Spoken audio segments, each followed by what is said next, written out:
یہ رویے ہیں. اب یہ کرونا، اللہ تعالیٰ اس وبا کو امت سے، انسانیت سے دور کرے. اللہ تعالیٰ سب کو محفوظ رکھے اس سے.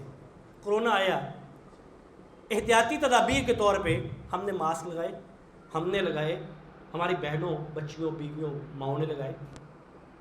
لگا لیے نا. کیوں لگائیں؟ اس لیے لگا لیے کہ اس سے جان جا سکتی ہے.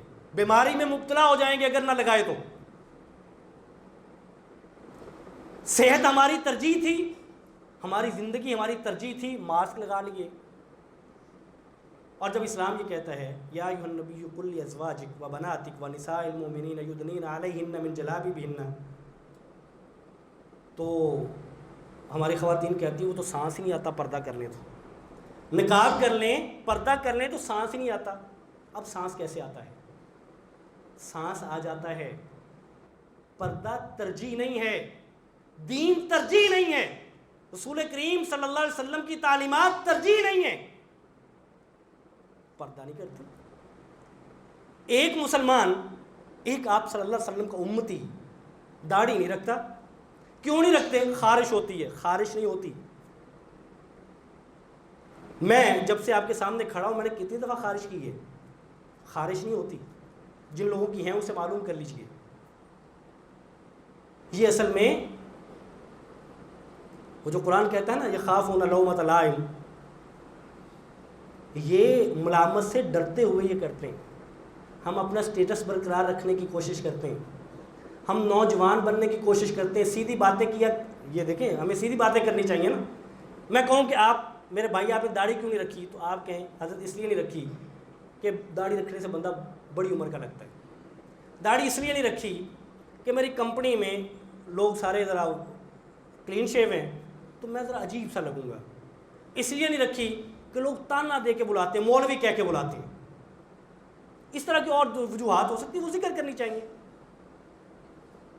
اور آپ صلی اللہ علیہ وسلم حضرت ابو ذر رضی اللہ تعالیٰ عنہ سے فرماتے ہیں، وصیت کرتے ہوئے فرمایا کہ لا تخف فی اللہ لومۃ لائم، کہ اللہ کے دین کے معاملے میں کسی ملامت کرنے والے کی ملامت سے نہیں ڈرنا.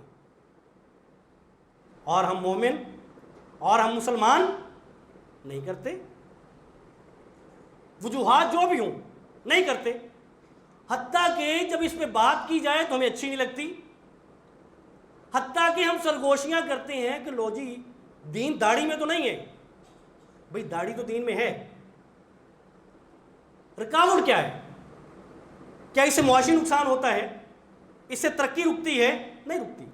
اور یہ جو میں ماسک کی بات کر رہا تھا، ہم آج تک ان تنظیموں سے سنتے آئے کہ لو جی یہ جو پردہ ہوتا ہے یہ تو رکاوٹ بن جاتا ہے، یہ تو ملک کی ترقی میں رکاوٹ بن جاتا ہے. اب وہ ساری خواتین جو جابز کرتی تھیں، ماسک لگا کے جاتی ہیں، سارا کام کر کے آتی ہیں، کبھی ترقی میں اور رکاوٹ نہیں بنا. ان کی جاب میں کوئی مسئلہ نہیں ہوا. کبھی کسی طرف سے شکایت نہیں آئی کہ جب سے اس خاتون نے ماسک لگانا شروع کیا ہے تب سے اس کی وہ صلاحیت کم ہو گئی ہے، یہ کام پورا نہیں دے رہی، یہ تھوڑا کام کرتی ہے جب سے ماسک لگاتی ہے. کیسے؟ کس کو دھوکہ دیتے ہیں؟ کیسے ہم یہ کرتے ہیں سب کچھ؟ تو حضرات گرامی قدر یہ چند مثالیں ہیں. بالعموم بات یہ کرنا چاہتا ہوں کہ رویے ہمیں وہ اپنانے ہیں جو سیرت رسول سے ملتے ہیں.